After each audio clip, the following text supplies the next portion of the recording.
माँ जी, ये कैसे बना रही है शिमला मिर्च? नहीं नहीं नहीं, ऐसी कोई नहीं खाएगा। आप हटिए, मैं बनाती हूँ। कोई नहीं खाएगा? अरे तेरे मायके वालों के लिए नहीं बना रही हूँ, अपने पति, बेटे और बेटी के लिए बना रही हूँ। और वो लोग शिमला मिर्ची ऐसी ही पिछले कई सालों से खाते आ रहे हैं। बहू बहू हो ना, थोड़ा सोच समझ कर जबान खोला करो, समझी? माँ जी, फिर तो मैं यही कहूँगी कि आपको खाना बनाना आता ही नहीं। बहू शिमला मिर्च बना लेती है, लेकिन अपने अंदाज में। फिर खाने के टेबल पर, ये सब्जी क्या बहू ने बनाई है? आज बहुत अलग लग रही है। भाभी, रंग तो बड़ा अच्छा दिख रहा है सब्जी का। अरे नहीं नहीं, मुझे तो माँ के हाथ वाली खानी थी। क्या है रीना, सब्जी माँ को ही बनाने दिया करो ना। सास, जिसे अब थोड़ा सा अपना पल्ला भारी दिख रहा होता है। अरे अब बेटा मेरा जमाना आ गया। ये घर कभी मेरे नाम से चलता था, लेकिन अब लग रहा है कि मेरा होना ना होना एक ही बराबर है। बहू तो पूरे घर के साथ रसोई में भी राज करना चाहती है। माँ जी, आप ही ने तो कहा था शादी के वक्त कि रानी बनाकर रखेंगी मुझे। तो देखिए, रानी का काम यही होता है ना, राज करना। अरे देख बहू, माना तू राज करना चाहती है, लेकिन भूल मत, पूरी रियासत अभी मेरी है। अरे कैसी बात कर रही हो तुम दोनों? और ये क्या तरीका होता है बहू से बात करने का? बेचारी अभी तो आई है, उसको आजादी भी नहीं दोगी क्या? तो वो इस घर को अपना घर कैसे समझेगी? देखिए पापा, माँ सही कह रही है। घर को अपना घर समझी, इसमें कोई बड़ी बात नहीं है। लेकिन सिर्फ अपना और हमें पराया करने की कोशिश करे ना जी ना, ये सोच तो बिल्कुल अच्छी नहीं है। देख, तू छोटी है ना, छोटी की तरह रहा कर, हर बात पर बीच में ना बोला कर। क्यों? वो मेरी बेटी है तो मेरे तरफ से ही बोलेगी ना। माँ जी, ये तरफ बरफ क्या होता है? हाँ, वो मेरी बहन नहीं है क्या? मैं मानती हूँ कि आज मैंने सब्जी बना दी, लेकिन थोड़ा खाने में बदलाव करना हम स्त्रियां भी तो जानती हैं और चाहती भी हैं। तो इसका मतलब ये तो नहीं कि घर के खाने की कोई वैल्यू ही नहीं है। देख, मैं कोई बहस नहीं करना चाहती, जाओ खाना खा लो। सभी खाना खाने बैठ जाते हैं। अगले रोज, माँ जी प्लीज, ये आस पड़ोस वालों को बोलिए ना, मुंह उठाकर घर में मत आ जाया करे। अरे किसी के घर आने जाने का कुछ वक्त तो होना चाहिए। यहाँ तो सारा दिन मानो लोगों ने धर्मशाला बनाकर रखी है। बहू, वो हम लोगों के परिवार जैसे हैं, पिछले 25 साल से हमारे साथ है। और ये मेरा घर है, यहाँ कौन आएगा कौन नहीं, ये तू कैसे डिसाइड करेगी? और हाँ, तुझे अगर पसंद नहीं ना, तो अपने कमरे में चली जाया कर। वो लोग बातें कर रहे होते हैं कि पड़ोसन आ जाती है। अरे बहन, हम लोगों ने जागरण रखा है माता का आज रात, सुबह का भंडारा भी, तो बहू रानी को लेकर आना। आना हाँ बिटिया? अच्छा चलती हूँ, और घरों में भी निमंत्रण देना है। अरे हाँ हाँ, हम जरूर आ जाएंगे। वैसे किस किस को बुला रही हूँ? वो तुम्हारी ननद और भाभी भी आ रहे हैं क्या? माँ, क्या आप इनके पूरे खानदान को जानती हैं?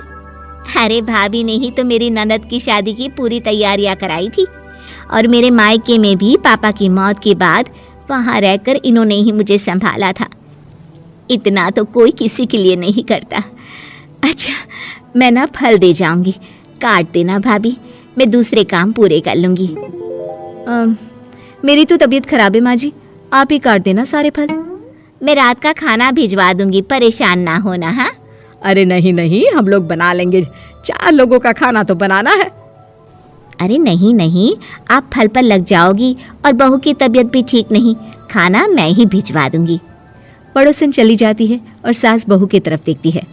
देखा, जिसे तू धर्मशाला बोल रही थी, वो कितने अपने हैं। हाँ माँ जी, आप उनका काम कर रही हैं, उनके जागरण का प्रसाद तैयार कर रही हैं, तो वो क्या इतना भी नहीं करेंगे आपके लिए? ओहो, तुझसे बहस क्या करना बहू। तभी बहू की माँ आ जाती है। अरे बहन जी, बेटी से मिलने का मन किया तो बिना बताए ही आ गई, बुरा न मानना। ये मत समझना कि ये मेरा घर नहीं, कोई धर्मशाला है।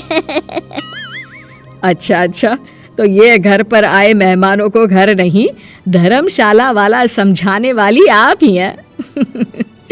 वैसे आपको खुशी होगी कि आपकी बेटी के संस्कार भी ऐसे ही हैं। अरे माँ, किन बातों को सुन रही हो? आओ अंदर आ जाओ माँ। माँ बेटी के साथ अंदर आती है तो उसे अचार की महक आती है। हाय रे, कितनी अच्छी महक है। क्या बनाया है बहन जी? अचार बनाया है। आपकी बेटी बोल रही थी कि आप लोग कुछ अलग तरीके से बनाते हैं। मैं तो बस ऐसे ही। हम लोगों के घर पर तो अचार टिकता ही नहीं है। अरे आता ही किसे है अचार बनाना। लेकिन जैसे ही बेटी माँ को कमरे में ले जाती है, क्या है माँ, क्यों आ गई यहाँ पर? बताकर तो आना चाहिए। अरे कैसी बात कर रही है बेटी? माँ को बेटी से मिलने का मन किया तो क्या माँ नहीं आ सकती? आ सकती है माँ, क्यों नहीं, लेकिन तू ना पूरा खेल बिगाड़ रही है। खेल? कैसा खेल बेटी? मुझे भी तो बता देती तो मैं भी खेल लेती। माँ, जब से शादी करके इस घर में आई हूँ ना, सासू माँ ने मेरा घर का रट लगा कर रखा है। अब मैं ये बताना चाहती हूँ कि यहाँ मैं आ गई हूँ। कोई भी चीज जो पहले होती थी वो ठीक नहीं थी, तो मैं उसे परफेक्ट करूंगी। अच्छा, यानी बात सिंहासन की है कि पहली रानी को उतारना है। हाँ माँ, तुम्हें जो समझना है समझो, लेकिन बात तो यही है। पर बेटा वो बेटी कुछ नहीं समझती और दरवाजा खोलकर बाहर चली जाती है। माँ, जो कि एक अच्छी औरत होती है, बेटी को समझाने की कोशिश तो करती है। बाहर सास के सामने माँ कहती है, अरे बहन जी, आप चलिए ना मेरे साथ मेरे घर, बहू का मायका भी देख लीजिए। अरे नहीं नहीं बहन जी, आप ही रुकिए हम लोगों के पास। शाम को जागरण है, वहाँ ले चलेंगे। उसी का प्रसाद तैयार कर रही हूँ। अच्छा, हमें भी तो सिखा दीजिए कैसे तैयार करते हैं। अरे कैसी बात कर रही हो माँ, कितने जागरण करवा चुकी हो तुम। देख बेटी, एक बात गांठ बांध ले, हर बेटी माँ के घर जो होता है वो देखती है, लेकिन सीखती वो सास के पास ही है।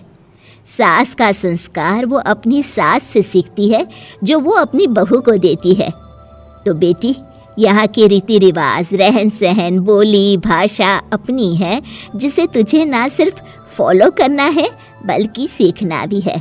और जहाँ तक सवाल है पूरे घर की रानी बनने का, तो जब तक तेरी सास महारानी है, तू रानी ही तो रहेगी। क्यों बेटा? बहू माँ की बात समझ जाती है और सास भी बहू की माँ का मन ही मन शुक्रिया अदा करती है।